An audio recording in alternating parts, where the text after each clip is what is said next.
जय हिंद दोस्तों। राहुल गांधी की नागरिकता को लेकर के हमेशा सवाल खड़े होते रहे हैं, लेकिन राहुल गांधी की नागरिकता को लेकर के लखनऊ की एमपी एमएलए कोर्ट ने आखिर में फैसला दे ही दिया है। लेकिन याचिकाकर्ता ने जो बड़ी कदम उठाई है जिससे राहुल गांधी की मुसीबत बढ़ेगी, आपको बताएंगे आगे इस वीडियो में नागरिकता केस को लेकर के। उसके बाद कांग्रेस पार्टी के एक बड़े नेता को गिरफ्तार किया गया है, इस पे भी बात करेंगे। लेकिन दोस्तों, नागरिकता को लेकर के बीजेपी के कार्यकर्ता याचिकाकर्ता ने जो सबूतें पेश की थी इन्फोर्समेंट डायरेक्टरेट को और उसके बाद कोर्ट के अंदर, सारे सबूतों को देखने के बाद राहुल गांधी की नागरिकता पर याचिका खारिज कर दी गई। लखनऊ की एमपी एमएलए कोर्ट ने यह फैसला सुनाया। जब यह फैसला सामने आया, राहुल गांधी के जितने भी समर्थक हैं वो उछलने लगे, कूदने लगे कि अरे राहुल गांधी की नागरिकता तो भारतीय है, इसलिए तो लखनऊ की एमपी एमएलए कोर्ट ने राहुल गांधी की नागरिकता को लेकर के जो याचिका लगाई गई थी उसको खारिज कर दी। 8 दिन तक सुनवाई चली, लगातार सुनवाई चली, दलीलें दी गई दोनों तरफ से। 20 घंटे से ज्यादा बहस हुई इस मामले में कि राहुल गांधी ब्रिटिश नागरिक हैं। याचिकाकर्ता विघ्नेश शिशिर ने जो सबूत दिए वो सारे सबूत कोर्ट ने सुने, सारी दलीलें सुनी और उन्होंने खुद अदालत में पक्ष रखा और सारे सबूत पेश किए विघ्नेश शिशिर ने कि देखिए, नागरिकता राहुल गांधी की भारतीय नहीं है, ये ब्रिटिश नागरिक हैं। उसको लेकर के हमारे कुछ सबूत हैं। अदालत में खुद अपना पक्ष रखा। उसके बाद कोर्ट ने याचिका स्वीकार नहीं करी। बीजेपी के कार्यकर्ता विघ्नेश शिशिर की याचिका को खारिज कर दिया गया। लेकिन एक बड़ी खबर सामने आती है। जो याचिकाकर्ता है विघ्नेश शिशिर, उन्होंने एक स्टेटमेंट जारी किया है। उन्होंने कहा है कि भले राहुल गांधी की नागरिकता को लेकर के लखनऊ की एमपी एमएलए कोर्ट ने मेरी याचिका को खारिज कर दी है, लेकिन मैं रिवीजन पिटीशन डालूंगा। अब इसके बाद राहुल गांधी की फिर समस्या बढ़ सकती है। जज ने मामला पूरी तरीके से नहीं समझा।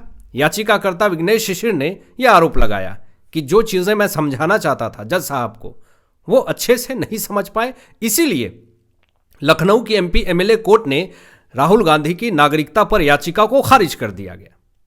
अब फिर से सारे तथ्य, सारे सबूत पेश करेंगे अदालत के अंदर याचिकाकर्ता बीजेपी कार्यकर्ता विघ्नेश शिशिर। उसके बाद हो सकता है कि फिर से राहुल गांधी की समस्याएं बढ़ जाए। अब सुप्रीम कोर्ट के फैसलों पर बहस हुई पूरी तरीके से।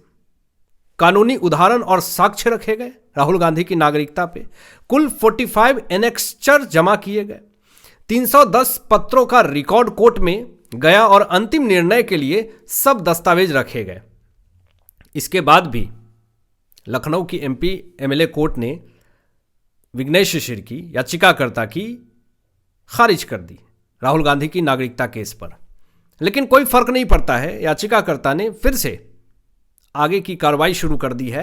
हो सकता है आने वाले समय में राहुल गांधी की समस्या फिर से बढ़ सकती है।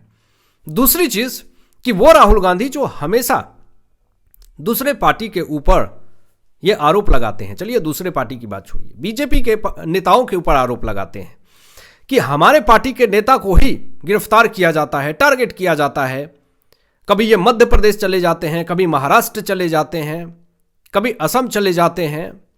जहां पे भी बीजेपी की सरकार है वहां पर राहुल गांधी मुंह उठा करके चले जाते हैं। कर्नाटक के अंदर एक मामला सामने आया दोस्तों, आप लोगों ने भी सुना होगा। एक अधिकारी को रंगे हाथ 4 लाख घूस लेते हुए पकड़े गए और इस पर राहुल गांधी की एक भी शब्द का बयान नहीं है। कुछ नहीं बोला इन्होंने, वो साइलेंट मोड में चले गए। उनको कोई फर्क नहीं पड़ता है। ये सब मामले अगर उठाएंगे आप तो हमारी पार्टी बदनाम होगी, हमारे नेता बदनाम होंगे। लेकिन एक ऐसा मामला सामने आया है जो वही कांग्रेस पार्टी जो बार बार ये बात कहती है ना कि लड़की हूं तो लड़ सकती हूं, प्रियंका वाड्रा, चाहे वो सोनिया गांधी हो, राहुल गांधी हो, ये लोग हमेशा कहते हैं कि हमारे पार्टी के नेता जो हैं वो बिल्कुल साफ हैं, किसी भी तरीके का कोई दाग नहीं है। लेकिन दोस्तों, जबलपुर में 2 नेता फंसे हैं केस में, और ऐसा फंसे हैं मतलब सुन करके आप चौंक जाएंगे। मतलब सत्ता का गलत प्रयोग, अगर पार्टी में हैं आप जुड़े हुए तो क्या आप उसका गलत प्रयोग करेंगे?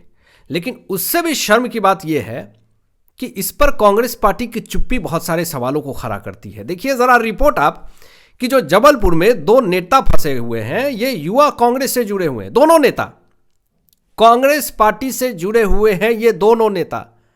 और इन्होंने क्या किया, इन्होंने बड़ा कांड कर दिया। ऐसा वैसा कांड नहीं किया है, शर्मसार करने वाला कांड किया है। पूरी कांग्रेस पार्टी को मुंह नहीं होना चाहिए इस घटना के बाद, लेकिन फिर भी कांग्रेस पार्टी इस पर खुल करके कोई भी स्टेटमेंट नहीं दे रही है। इन दोनों युवा कांग्रेस नेता ने शादी का झांसा देकर के रेप किया, ऐसा आरोप लगाया गया है। ऐसा मैं दावा नहीं कर रहा हूं, ऐसा आरोप लगाया गया है, जांच का विषय है। लेकिन उसके बाद यही नहीं, मामला सुनिए।